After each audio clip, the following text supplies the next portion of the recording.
So some years ago when I lived in Boston, I would enjoy walking in the North End, the Italian neighborhood of Boston, visiting shops, drinking lots of coffee, and immersing myself in an atmosphere that was reminiscent of the little Italy that my Italian grandparents, had settled into in New York City. On some of these occasions, I'd end up at Christopher Columbus Waterfront Park. The park's grassy lawns, the 3 trellises that were decorated with lights sometimes of the year, flower beds, an abundance of shade trees and benches. All of this made this a very cherished spot to view the Boston Harbor. It was one of my favorite spots in Boston, a place where urban life and nature seemed to converge and to provide a sanctuary of sorts. Over time, this peaceful park has also become a center of controversy. Of course, the park, for many of the years that I visited it, had an Italian marble statue of Christopher Columbus. Over the years, this statue of Christopher Columbus was sometimes vandalized. And actually, in June 2020, the figure of Columbus statue was decapitated. And the statue was taken and removed, and it's still in storage, where it remains today. Now, as you can imagine, the vandalizing of the statue and its removal is part of a larger process of a critical re-examination of Christopher Columbus and the mythology that grew around him as a discoverer of the so-called New World. The removal of the statue was only a visible symbol, I think, of a deeper re-examination of a conquest, or now we've got some sound, or colonist worldview that is not as easily removed from our consciousness. A critical consciousness awakening, a conscious awakening has been occurring when we fully realize the insidiousness of this doctrine of discovery, of which the heroic tales told about Columbus are only one example. Telling the truth about Columbus's discovery of America also means telling about the annihilation of a people.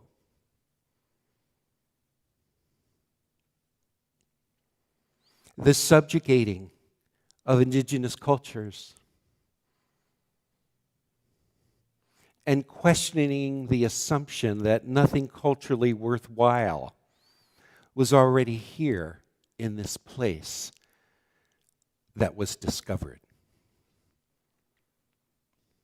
The poignant example, of course, this weekend is the trend from celebrating Columbus Day to a more honoring of a National Indigenous Peoples Day.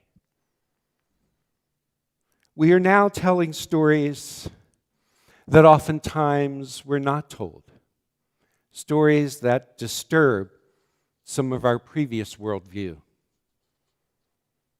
We know that in his own journals, Columbus cites how easily Native people could be enslaved and exploited. And he quickly proceeded to do so. We know that Columbus opened the door to many ills that forever harmed the tribes, including a mass migration of settlers into the New World, massacres, policies of genocide, the introduction of diseases, killing millions of indigenous people to take their homelands, and disrupting a century-old way of life, all in the name of God and manifest destiny. In the re-examining of these stories that we have told, we are able to actually observe and re-examine our own worldview.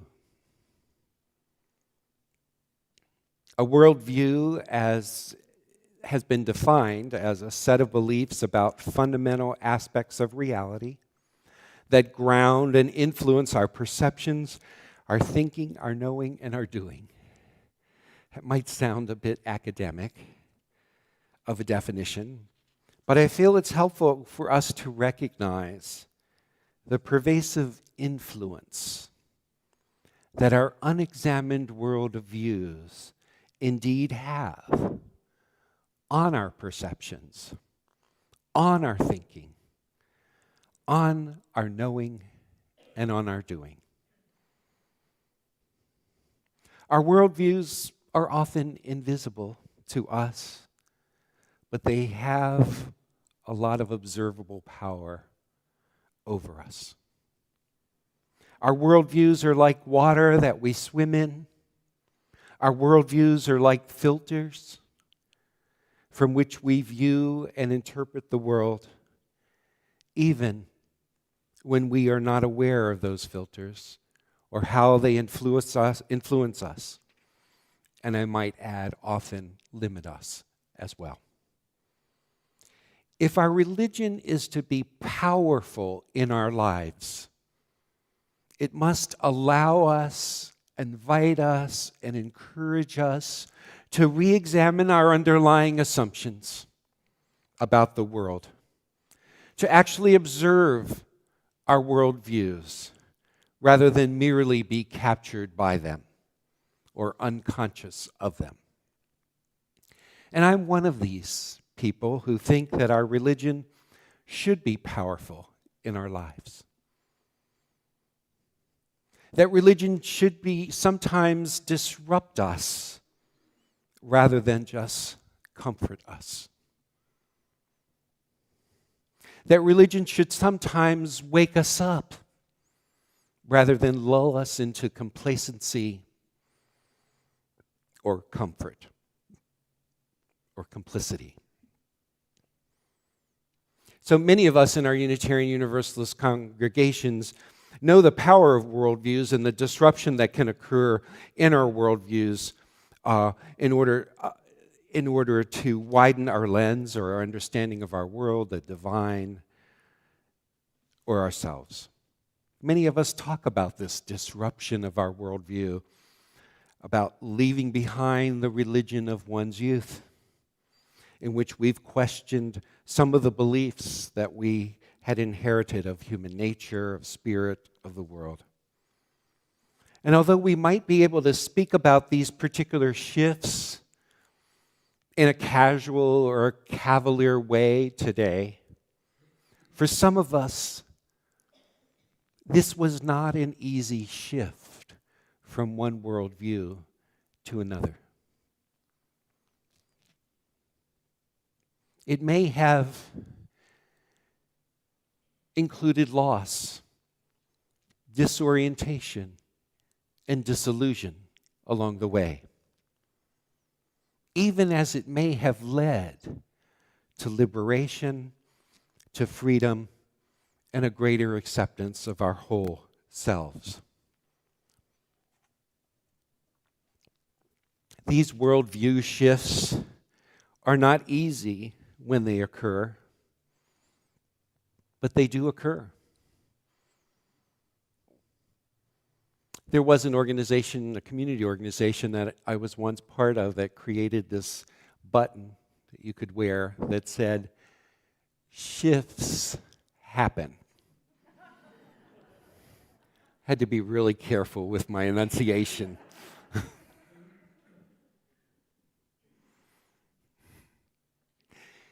We want to be sensitive. We want to be compassionate and understanding of one another as we are often in the presence of tender work within our own minds, our hearts, and our souls when we go through these kinds of shifts in our worldview, in how we see things. And My friends, we are going through some collective shifts in our worldviews right now. I agree with the astronaut Edgar Mitchell, who stated that, and I quote, "The most powerful step people can take toward achieving their highest potential is the willingness and the ability to explore and understand their worldviews."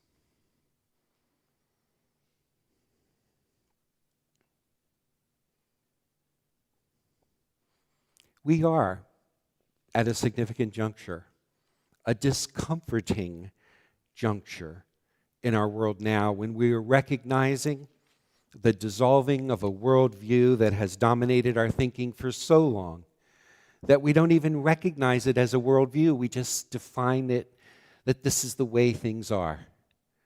You hear what I'm saying? To be willing to have this ability to examine our worldviews, in my opinion, is part of our own religion making. According to the cultural anthropologist Robert Redfield, there are only two observable essential forms of worldview to choose from today. One, he says, we might call the dominant worldview, since it's been gaining dominance over 5,000 years of our 2 to 6 million year existence as a species. So about 1% of our species life, depending on how you figure it.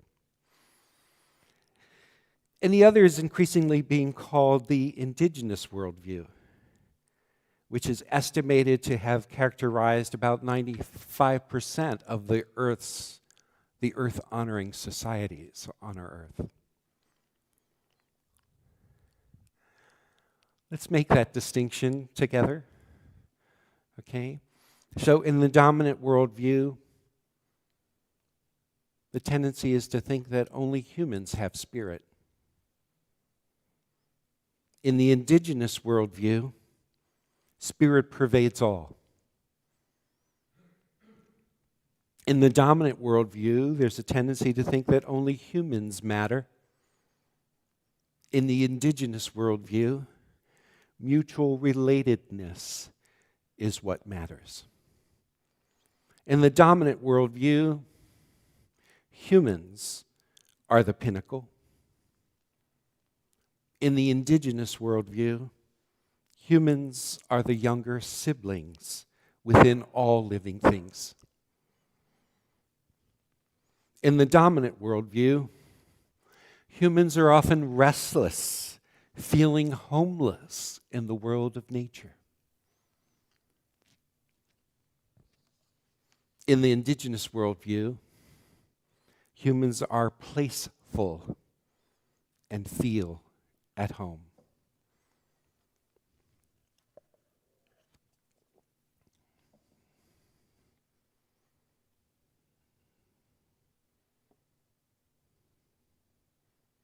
Perhaps you can get a sense of this distinction, these different worldviews, different ways of understanding what is, and how the worldview impacts what we perceive, what we do, and how we act in the world. In the intriguing book, Restoring the Kinship Worldview, Indigenous leaders from around the world hold up some of the worldview precepts that seem to define a way of viewing the world, perceiving the world, and acting in the world that is distinctive from our dominant, oftentimes unconscious, imperialistic, dominant, and conquest view of the world. So obvious in the discovery doctrine. They propose that we need to rebalance.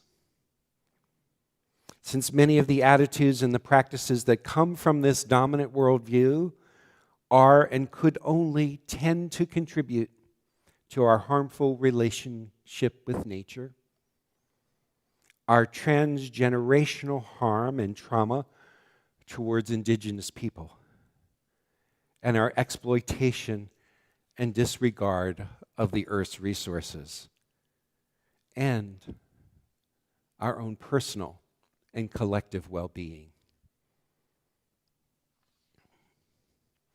The Indigenous worldview sensitizes us to our essential interconnectedness, our interrelationship with all that is and with each other. Gabor Mate, the psychiatrist, points out that in the native traditions there's a greeting, all my relations. So when we say hello or goodbye, they say, all my relations. We are social creatures by nature, he writes. We could not have evolved as individualists. We simply would not have survived on our own. So being in community means to be embedded in our nature. We're just wired that way. From a relational point of view, we then begin to look at peacemaking and restorative justice as bringing things back into some sense of harmony and relation with one another. When there is a transgression, oftentimes in our dominant worldview, we think about how does one materially compensate the person who has been harmed. But in a relational, indigenous point of view, we also look at how have the relationships been harmed as well. Indigenous cultures, perhaps as you already know, have a circle process that has been brought into European culture in various places over the years, including community activists and those in the restorative justice movement and those in the feminist movement. These practices, I think, are worth listing, so that we can begin to think about, even outside of the circle process that has a particular focus, there might be ways that these practices can inform our peacemaking practices with one another, our relationship to one another, and bring healing. So some of the perspectives of the circle process is to listen with respect, that each person gets a chance to talk. One person talks at a time. Don't cut people off. Speak for yourself and not as a representative of any group. And it's okay to disagree. No name calling or attacking. Go with me for a moment to that place where we could, in a more broader, continual, consistent way, engage in those kinds of practices in the culture in which we live right now. It seems to me, and it saddens me, that oftentimes we do the exact opposite of that. How does it seem to you? But we do not need to be defined by our current circumstances. How we show up. Can we be an instrument of peace? Can we be part of the healing that wants to occur? There are some guidelines in this circle practice that I also want to list. They include listen from the heart, be attentive and sincere, bearing witness rather than being reactive. Try deep, compassionate listening. Speaking from the heart. Speak honestly from your own true stories, sharing your journey, not philosophical or abstract ideas, but what it is that you know personally. Speak concisely. Practice clarity and simplicity of language, not verbose or rambling. Spontaneity, not a prepared statement, not rehearsed, but dare to show up honestly, and see what wants to be said through you to the other. This is a very high standard to meet.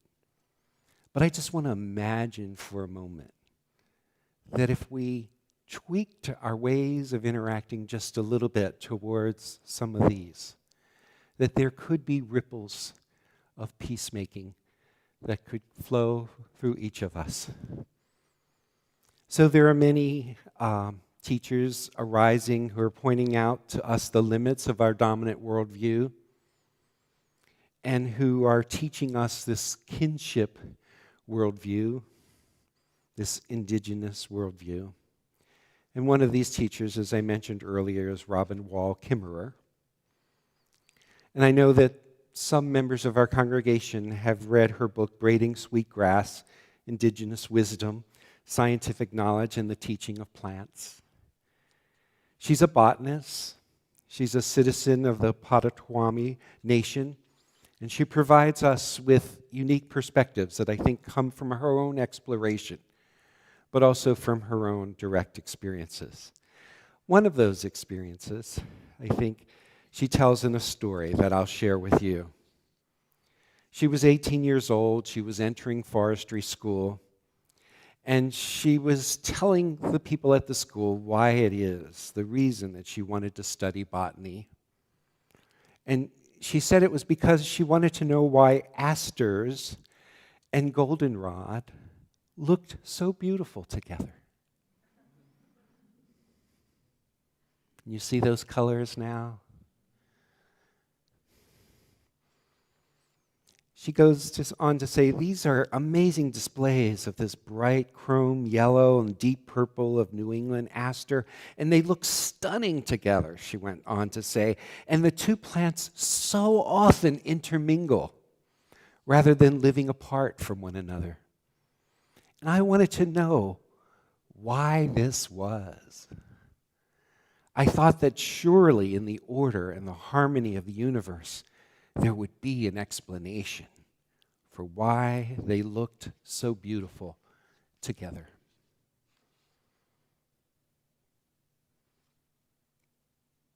And the faculty told her in no uncertain terms that that was not science.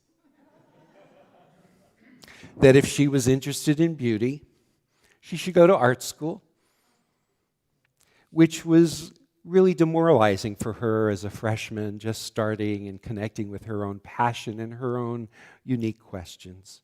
She came to understand that the question wasn't going to be answered by science, that science as a way of knowing explicitly sets aside sometimes our emotions, our aesthetic reactions to things, for good reason. But we have to analyze them as if they were just plants and others, as if they were just material and not spirit and matter together. And then she goes on to explain, this is like the touche part of her story. She says, yes, as it turns out, there's a very good biophysical explanation for why those plants grow together. So it's a matter of aesthetics, and it's a matter of ecology. Those complementary colors of purple and gold together, being opposites on the color wheel, they're so vivid they actually attract far more pollinators than if those grew apart from one another. So each of these plants benefits by combining its beauty with the beauty of the other. And that's a question, she says, that science can address, certainly as well as artists. And I just think that why is the world so beautiful is a question that we ought to be entertaining.